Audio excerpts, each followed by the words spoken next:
Muslimin dan muslimat yang dirahmati Allah, kita sambung perbincangan kita berdasarkan buku Muhammad Rasulullah, tulisan Al-Syekh Muhammad Mutawalli Asy-Sya'rawi. Pertarungan antara hak dan batil itu melalui beberapa tahap. Assalamualaikum warahmatullahi wabarakatuh. Alhamdulillah wa bihi nasta'in. Wassalatu wassalamu ala Rasulillah wa ala alihi wa sahbihi wattabi'ina bi ihsanin ila yaumiddin wa ba'. Rabbi syrah li sadri wa yassir li amri wahlul 'uqdatam min lisani yafqahu qawli. Rabbi yassir wa la tu'assir, Rabbi tammim bil khair. Wala haula wala quwwata illa billahil alil azim wa ba'. Muslimin dan muslimat yang dirahmati Allah, kita sambung perbincangan kita berdasarkan buku Muhammad Rasulullah, tulisan Al-Syekh Muhammad Mutawalli Asy-Sya'rawi. Pertarungan antara hak dan batil itu melalui beberapa tahap. Tahap pertama adalah pujukan pada saat mana orang Quraisy menyangka baginda sallallahu alaihi wasallam akan terpesona dengan godaan dunia. Tahap kedua adalah tahap menyakitkan Rasulullah dengan cara melakukan gangguan dan menyakiti Rasulullah sallallahu alaihi wasallam dan orang-orang Islam. Tahap ketiga adalah tahap boikot, iaitu orang Quraisy memboikot Bani Hashim dengan harapan mereka akan menyerahkan Rasulullah sallallahu alaihi wasallam kepada mereka. Tahap keempat ialah percubaan membunuh Rasulullah sallallahu alaihi wasallam. Pengarang kita menjelaskan kepada kita bahawa perjuangan Rasulullah sallallahu alaihi wasallam menegakkan kebenaran, menyampaikan Islam, memperkenalkan tauhid adalah sebagai satu perjuangan seperti mana manusia biasa.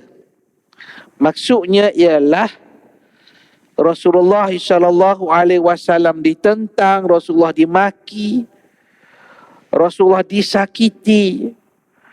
Kalau mereka lontar batu kepada Nabi, kaki Nabi berdarah. Jadi semua ini adalah proses biasa yang dilalui oleh Nabi-Nabi dan juga Rasul-Rasul alaihi wassalatu wassalam. Dan kita tengok tahap-tahap ini untuk kita gambarkan bahawa macam mana orang musyrik kafir Quraisy ini berusaha benar-benar supaya mereka nak ataupun mahu menghalang apa yang dibawa oleh Nabi sallallahu alaihi wasallam. Sebab itu kalau kita tengok dalam surah Amma, Allah Ta'ala sebut amma yatasaalun anin naba'il azim alladhi hum fihi mukhtalifun. Allah Ta'ala sebut di awal surah Naba, Allah menyatakan berkenaan bagaimana orang-orang musyrik ini bertanya antara mereka. Amma yatasaalun, tentang apa mereka bertanya sesama mereka. Orang-orang Quraisy ni bila berkumpul mereka akan bertanya sesama mereka. Anin naba'il azim, tentang an-naba'il azim, tentang berita besar yang mereka khilaf, mereka tidak sepakat, Mereka berselisih. An-naba' kalau dalam bahasa Arab, an-naba' ni, maksud an-naba' al-khabarul azim. Berita besar. Maksudnya kalau sebut perkataan naba' saja dah cukup dah. Cukup dah. Orang Arab faham kalau sebut an-naba' itu maksud dia berita besar. Perkataan an-naba'. Kemudian ditambah lagi dengan al-azim. Al-azim maksudnya besar. Kalau kita nak terjemah bahasa Melayu kita barangkali, berita besar dan berita besar. Maknanya besarnya berita itu. Kemudian an-naba' dengan al-azim itu dia dalam bentuk makrifah, ada alif lam makrifah. Itu nak menggambarkan juga benda besar. Jadi perkataan an-naba'il azim ni berita besar, berita mega. Apa berita mega ni? Antara yang disebut oleh ahli-ahli tafsir kita, antaranya mereka berbicara sesama mereka tentang hari kebangkitan. Betul ke akan berlaku hari kebangkitan? Ada ke hari kebangkitan ni? Kematian ni semua manusia terima. Manusia semua terima. Tak kira Islam, tak kira bukan Islam, yang beriman, yang kufur. Soal setiap manusia meninggal tu semua orang terima. Betul tak? Semua orang terima. Sebab semua orang tengok. Jiran mereka meninggal dunia, anak meninggal dunia, adik-beradik meninggal dunia, kawan meninggal dunia. Tak kira Islam, tak kira bukan Islam. Semua orang tengok, orang percaya. Semua manusia percaya tentang kematian. Manusia yang berlaku masalahnya ialah soal hari kebangkitan. Selepas kematian tu ada tak hari manusia dibangkitkan balik oleh Allah? Ini yang manusia selisih. Orang beriman jelas sekali. Itu di antara sebahagian daripada tanda keimanan. Orang musyrik ketika turunnya ayat ini, mereka berselisih. Betul ke ada hari kebangkitan? Tafsiran yang kedua, an-naba'il azim, berita besar, berita mega ini, kalau tengok dalam tafsir Al-Qaradawi, syekh kita, imam kita yang baru meninggal dunia dalam tempoh seminggu ni, beliau cenderung kata Syekh Qaradawi, an-naba'il azim ini ialah Al-Quran. Al-Quran. Mereka bincang macam mana Al-Quran ini. Adakah ini kalam Allah ataupun kalam yang dicipta oleh Nabi Muhammad sallallahu alaihi wasallam sendiri. Jadi orang-orang Quraisy ni mereka berbincang sesama mereka. Allah menjawab, kalla saya'lamun thumma kalla saya'lamun. Jangan begitu, suatu hari nanti kamu akan tahu. Jangan begitu, suatu hari nanti kamu akan tahu hakikat yang sebenarnya. Bahawa Al-Quran itu adalah benar, hari kebangkitan itu adalah suatu yang benar. Orang Quraisy berdasarkan sirah ini menyebut macam mana mereka berusaha untuk menutup kebenaran. Menutup kebenaran. Sebab itu perkataan kafir itu dia menutup, dia menimbus. Kalau kafir itu dia menimbus. Kalau tanah ditutup, itu kafir. Dia menutup. Jadi, orang Quraisy ni dia menutup kebenaran. Dia nak halang cahaya kebenaran. Sebelum bermulanya tahap pertama, orang-orang kafir cuba menimbulkan kesangsian. Apakah Rasulullah benar-benar dilantik sebagai Rasul? Mereka berkata, kamu bukannya Nabi dan bukan juga Rasul. Maknanya untuk timbulkan kesangsian, keraguan. Namun Allah Ta'ala menyebut dalam Al-Quran, wa yaqulu alladhina kafaru lasta mursala. Qul kafa billahi syahidan baini wa bainakum wa man indahu ilmul kitab. Dan orang kafir itu berkata kepada Nabi Muhammad, kamu bukanlah seorang Rasul.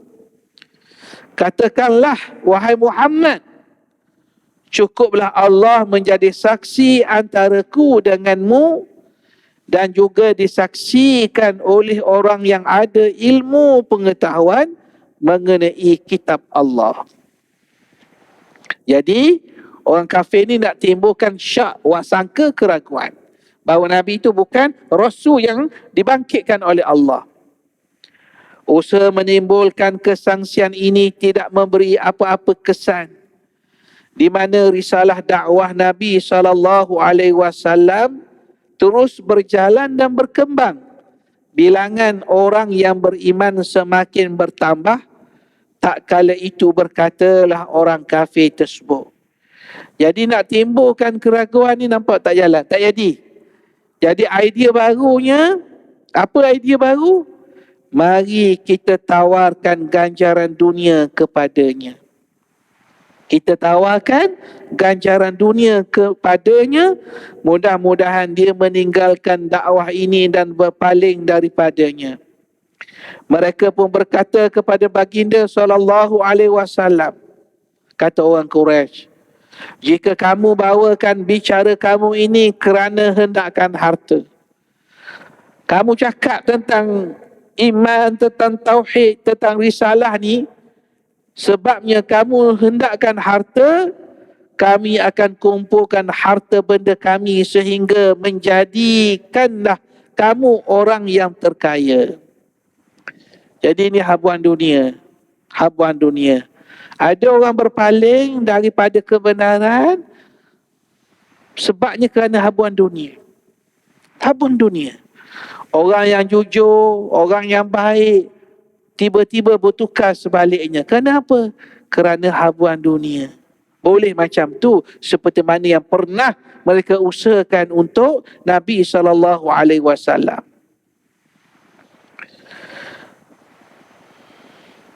Jika kamu bawakan bicara kamu ini kerana hendakkan harta, kami akan kumpulkan harta benda kami sehingga menjadilah kamu orang yang terkaya.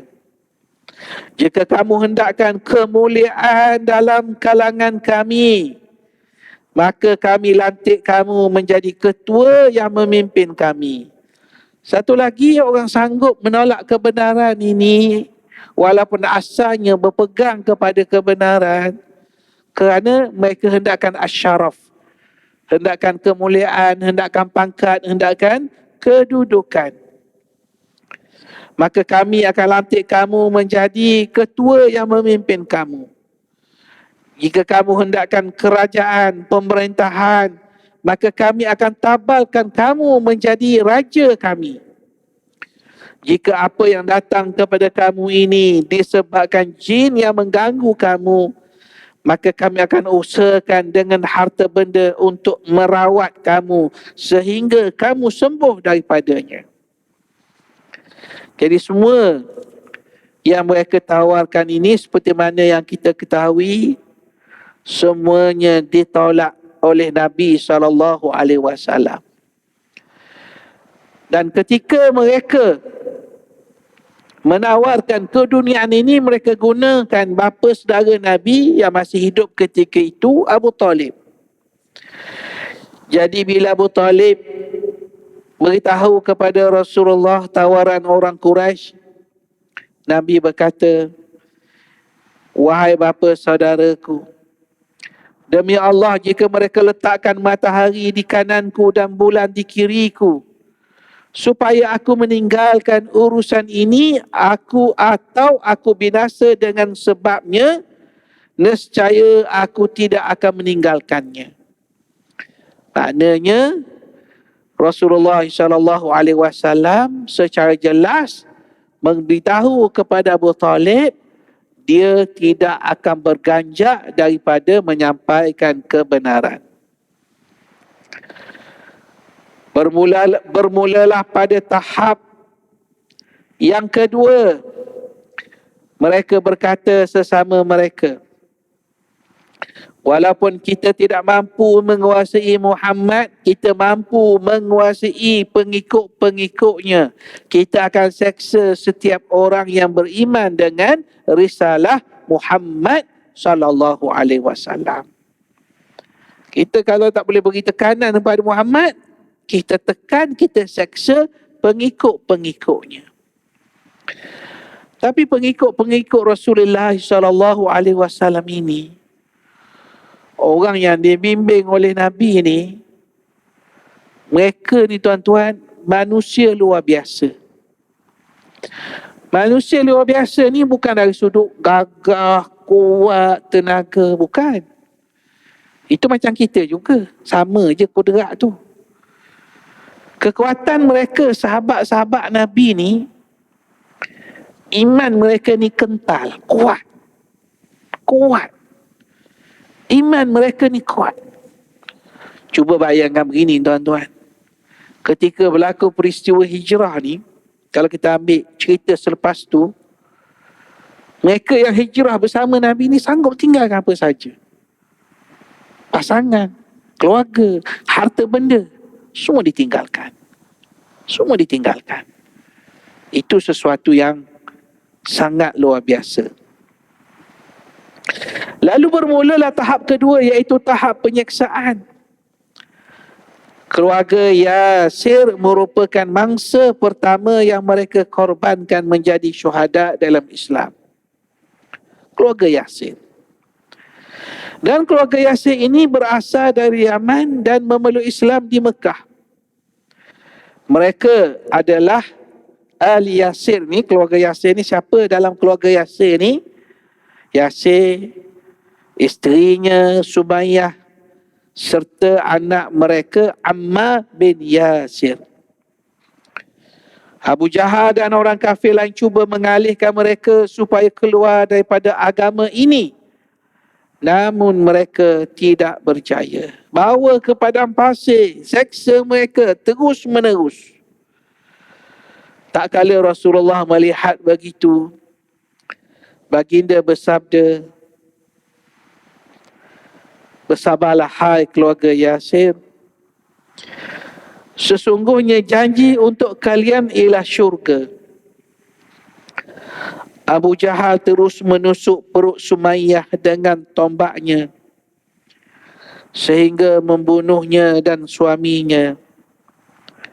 Peristiwa penyiksaan dan penyakitan silih berganti terhadap orang Islam yang ketika itu adalah golongan minoriti. Tapi itu tidak menyebabkan mereka murtad ataupun berganjak daripada ajaran Islam. Dan ada kalangan sahabat itu, mereka yang dibiarkan terbaring dalam keadaan bertelanjang di atas batu yang panas. Manakala batu yang berat diletakkan di atas dadanya, sambil dipukul dengan cemeti, dipukul dengan tongkat.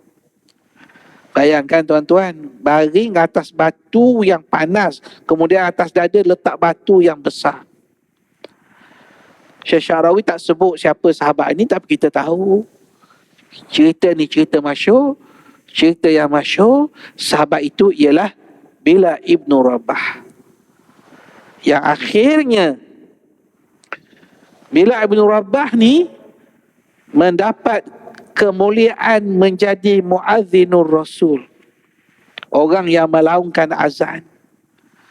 Bila berlakunya perbincangan Nabi SAW dengan para sahabat, macam mana nak panggil orang semayang ni, orang solat ni macam mana, masa tu tak disyariatkan lagi azan.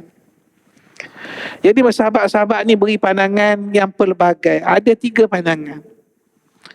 Pandangan yang kata kenapa tak panggil orang datang semayang ni, kita gunakan loceng.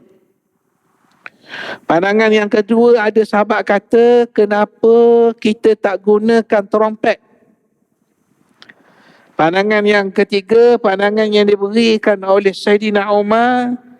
Sayyidina Umar kata kenapa kita tak suruh ada seorang lelaki bangun, bangkit, kemudian laungkan supaya orang datang solat. Jadi pandangan yang diterima oleh Rasulullah ialah pandangan yang dibuat oleh Sayyidina Umar radhiyallahu anhu tanpa Rasulullah mempelekehkan cadangan-cadangan orang lain. Ini kalau kita tengok dalam aplikasi hadis dari sudut macam mana Nabi berbincang, Nabi bermesyuarat, Nabi brainstorming. Nabi walaupun idea tu tak masuk akal, tak logik, Nabi tak akan hina idea itu. Nabi tak akan bodoh-bodohkan orang itu. Tak, itu bukan cara Nabi. Nabi hanya dengar dan Nabi menerima idea yang paling sesuai, kemudian Nabi minta seorang untuk melaksanakan. Yang cadang siapa? Saidina Umar. Kita kalau mesyuarat, kita kalau cadang Saidina Umar, kita yang cadang, kita kena buat idea tu. Tapi Rasulullah perintahkan kepada Bilal, qum ya Bilal. Bangun kamu Bilal, panggil orang melaungkan azan.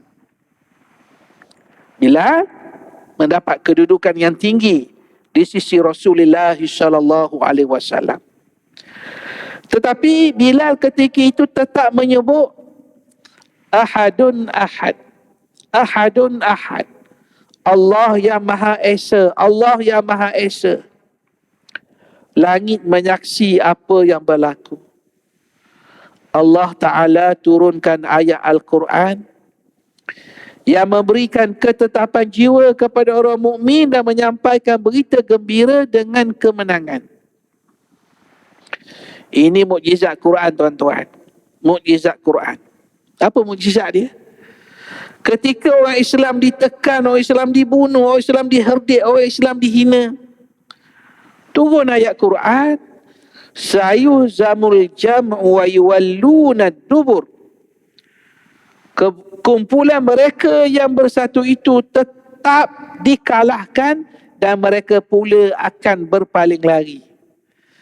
Tengah orang musyrik hina, seksa orang mukmin, orang mukmin ketika itu lemah, tak ada kekuatan. Ayat turun, ayat kata kumpulan Quraisy ni akan dikalahkan. Akan dikalahkan. Dan mereka akan berpaling lagi. Tak kala turun ayat ini, Sayyidina Umar radhiyallahu anhu berkata, kumpulan manakah yang ini sedangkan kita golongan mustad'afin, golongan yang sedikit ini ditindas.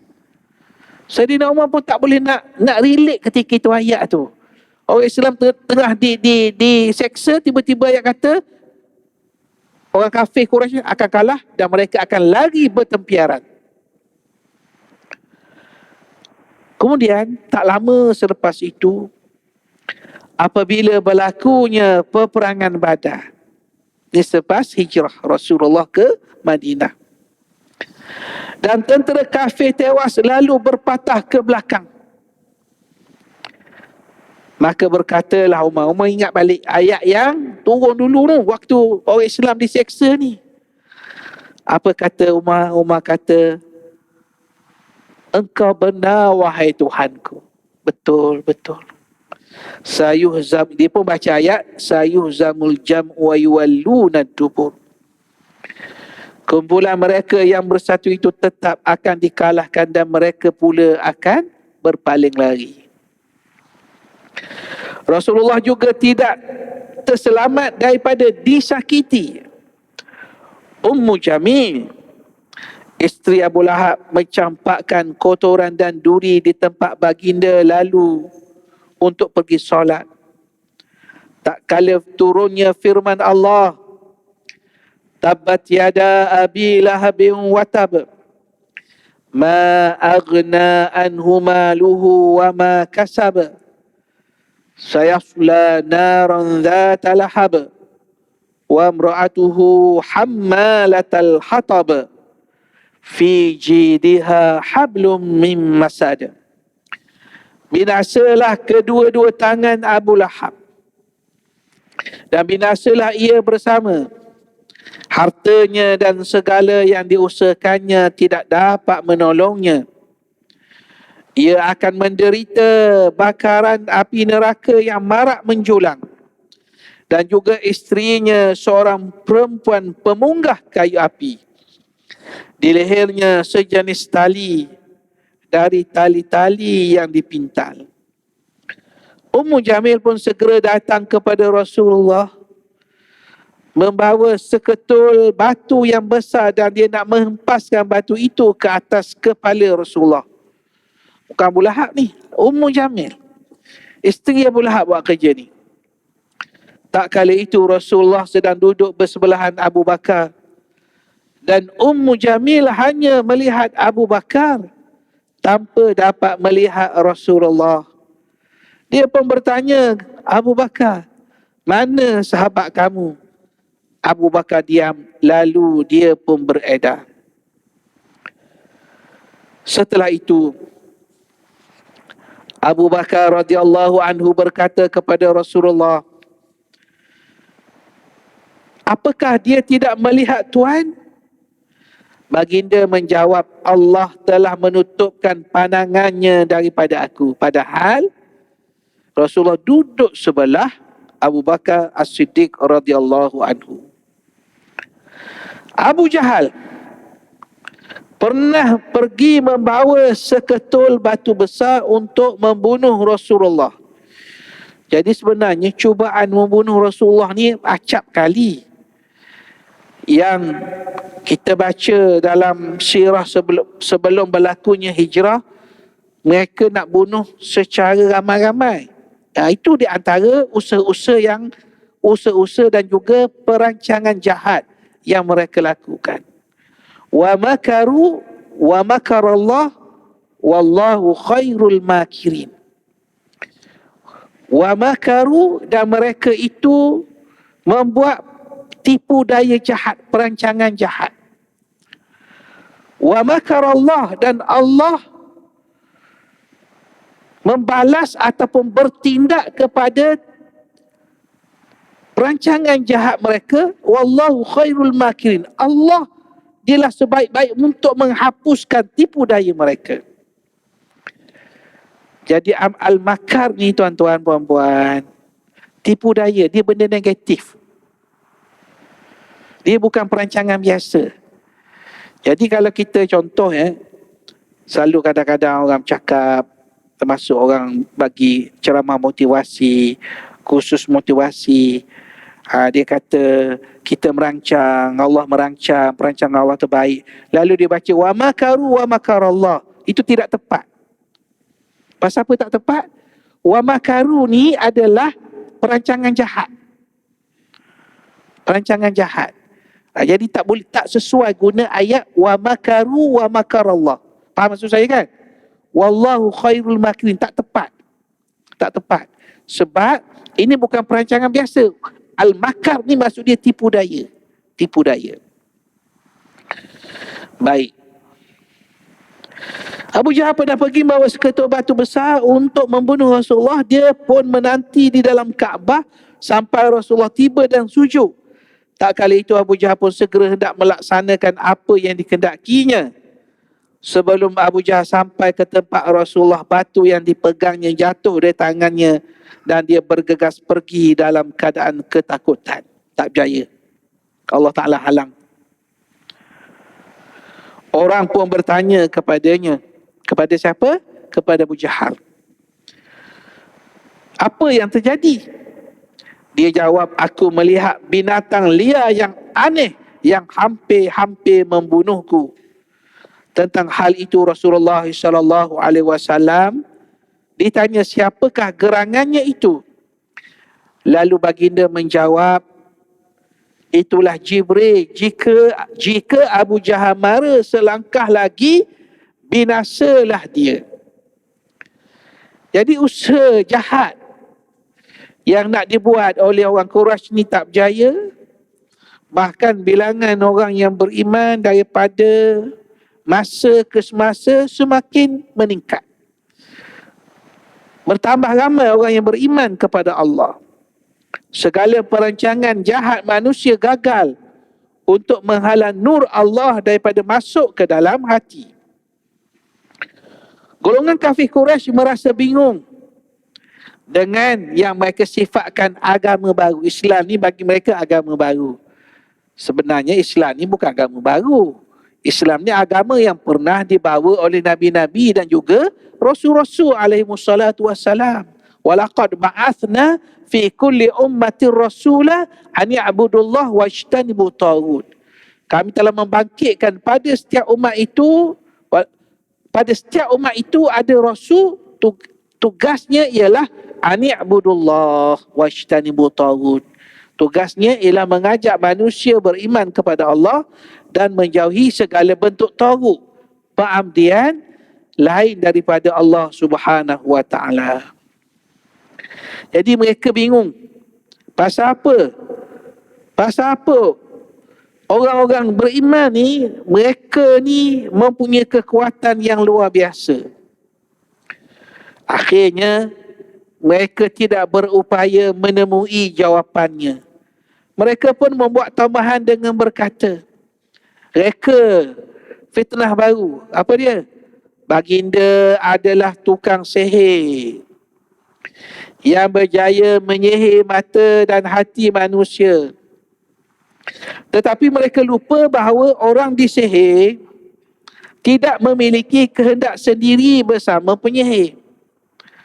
Kemudian mereka berkata, reka lagi. Baginda Muhammad sallallahu alaihi wasallam ini seorang yang gila. Lantas Allah Subhanahu wa taala menjawab, Nun wal qalami wama yasturun. Ma anta bi ni'mati rabbika bimajnun. Wa inna laka la ajran ghaira mamnun. Wa innaka la'ala khuluqin azim. Nun, demi pena dan apa yang mereka tulis. Engkau dengan sebab nikmat pemberian Tuhanmu bukanlah seorang gila. Dan sesungguhnya engkau tetap beroleh pahala yang amat besar, yang tidak putus-putus. Dan bahawa sesungguhnya engkau mempunyai akhlak yang sangat-sangat mulia. Wa innaka la'ala khuluqin azim. Engkau mempunyai akhlak yang sangat agung. Bukan orang gila, bukan tukang sihir, bukan tuduhan-tuduhan seperti yang mereka lontarkan, tetapi Rasulullah ini mempunyai akhlak yang sangat baik. Ini merupakan penolakan paling jitu terhadap mereka. Kerana orang gila tidak mungkin mempunyai akhlak yang agung kerana dia sendiri tidak dapat mengenali tidak tanduknya. Orang gila nak kata akhlak baik macam mana dah? Dia ikut kehendak dia saja dah dia gila. Orang gila jika dia duduk bersama orang lain maka dia akan menyergah dan memaki mereka tanpa sebab. Betul, tanpa sebab. Tanpa sebab. Segala tingkah laku orang gila tidak ada yang menunjukkan dia berakhlak dengan akhlak yang agung. Kemudian mereka berkata Nabi itu penyair, tukang syair, penyajak. Tetapi mereka lupa. Selama 40 tahun baginda hidup bersama dengan mereka. Sebelum dilantik menjadi rasul, tidak pernah sepatah baik syair pun yang mereka dengar daripada mulut Nabi SAW. Syair apa? Kamu hidup dengan Nabi sebelum ini, daripada kecil ketika Nabi lahir pun kamu yang tengok. Nabi selama 40 tahun tu tak pernah walaupun satu sajak Nabi lontarkan. Bila umur 40 tahun dibangkit menjadi Nabi, baru Nabi sampaikan Al-Quran. Ini menunjukkan bahawa tuduhan-tuduhan ini adalah tuduhan palsu yang sangat jelas adalah satu rekaan semata-mata. Namun inilah perangai golongan kafir yang Allah butakan mata mereka sehingga mereka menjadi tidak cerdik sampai ke tahap semua dakwaan yang mereka buat itu menjadi bukti keimanan bahawa risalah yang dibawa oleh Rasulullah SAW adalah benar. Malah tak kala wahyu tidak turun kepada Nabi SAW dalam tempoh tertentu, mereka pun berkata, tuan-tuan, kan Nabi selepas turunnya wahyu pertama ada jarak. Wahyu tu tak turun lama, jarak yang panjang. Orang Quraisy tanpa sedar mereka kata begini, Apa kata mereka? Tuhan Muhammad telah meninggalkannya. Maknanya kamu percayalah Quran itu turun dari Allah Ta'ala, sebab kamu sendiri kata Tuhan Muhammad telah meninggalkannya. Kalau Quran ni direka oleh Nabi Muhammad, bila-bila masa Nabi boleh sebutlah. Tapi Nabi menunjukkan resah, kenapalah wahyu tak turun, kenapalah wahyu tak turun. Ini yang berlaku. Ini kerana sebelum ini mereka mendakwa bahawa apa yang diwahyukan kepada Nabi Muhammad bukan datang daripada Tuhan yang Maha Mulia, malah mereka mendakwa Muhammad sallallahu alaihi wasallam mereka sendiri. Jadi insya-Allah kita akan sambung perbincangan kita pada bulan hadapan dengan kita akan baca firman Allah daripada surah Ad-Duha, iaitu Allah Ta'ala menjawab persoalan-persoalan ataupun tuduhan-tuduhan yang dibuat oleh golongan musyrikin Mekah ketika itu. Jadi sekadar itu pertemuan kita pada malam ini. Aqulu qali hadza wa astaghfirullahal azim li wa lakum. Wassalamualaikum warahmatullahi wabarakatuh.